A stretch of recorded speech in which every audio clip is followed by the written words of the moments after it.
This is an understatement, but life is so very different today than it was just a few years ago.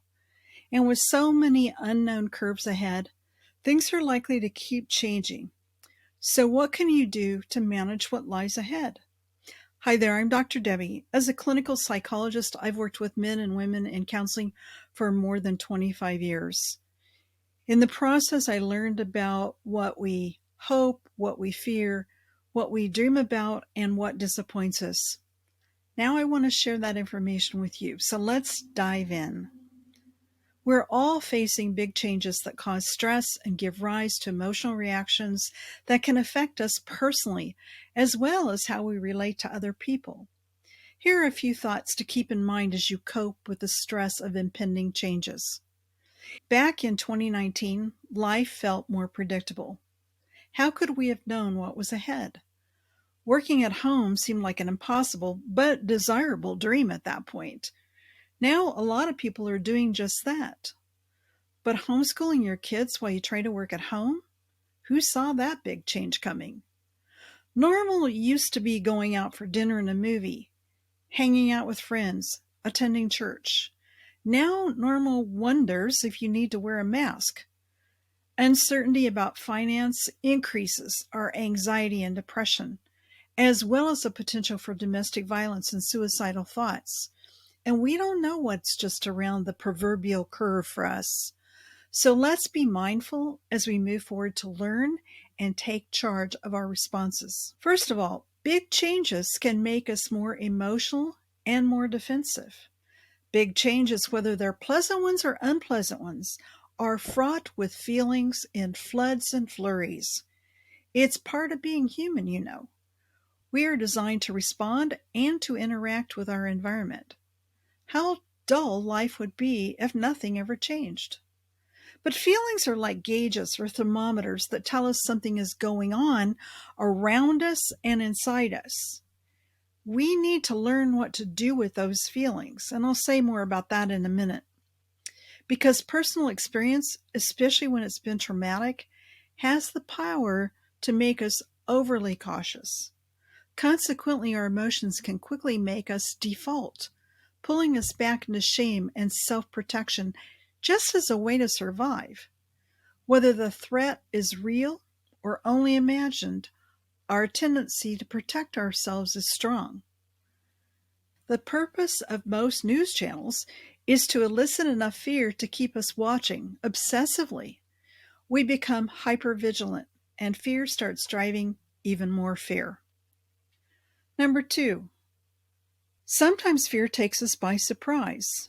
If we're not mindful and have a system for processing our thoughts and feelings, we can get hijacked by them. We always need to pay attention to our feelings, but we don't always need to act on them. First of all, you need to notice that something is wrong. Then identify the actual feeling that you're experiencing, whether it's angry, sad, hurt, afraid, guilty, ashamed. Then ask yourself what need is being triggered as evidenced by that particular feeling. Then seek a solution to your need. Ask someone who loves you to help by doing something specific, such as holding you or reassuring you that you are not alone. Then receive and replay in your heart and your mind any positive response to your request. If you didn't get what you asked for, and you're a believer, you can ask the Lord to meet your need through His infinite resources. The fact is, our brains are always collecting evidence to keep us focused on fear, especially painful reminders of past rejection and failure. Thereby, we play into the enemy's pernicious plan. He's the only one who wants us to be totally consumed by hurt, sadness, fear, anger, guilt, and shame. Finally, big changes have rumble strips that can actually help keep us on track. You know, when you're driving down the highway, those rumble strips are there on the side of the road to warn us that we're out of our lane or possibly even veering completely off course.